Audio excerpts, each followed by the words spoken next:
Redevelopment of your feet begins in earnest with this next exercise, called the vault. The goal of the exercise, and one of the main differentiators of this training program, is literally to realign the bones of your feet around the rotational axes as a way of unlocking abilities you never suspected you had. You'll accomplish this by means of the force created when the rotational axes of your feet meet in opposition at your midline under controlled pressure from the weight of your body. When the feet are fully developed, the structures that we call the arches of the feet form a dynamic spiral that coordinates each foot's 26 constituent bones during motion.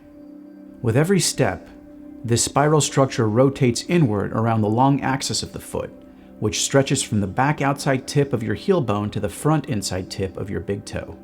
This core redevelopment exercise uses the precise countervailing pressure created by the symmetric inward spiral of your feet coming together at the midline to realign the bones of both feet.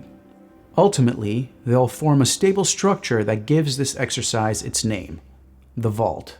To get started, bring your feet together, as in the second variation of the exercise roll-to-roll from the previous video, like two waves cresting in isometric tension. I'm using a yoga mat today so you can see my feet. But when you first start out, you're going to want to use a much softer surface, like this couch cushion, if you want to hold the position for any amount of time.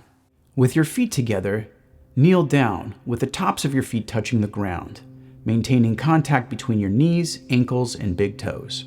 Now use the counterspiral mechanism to drive development.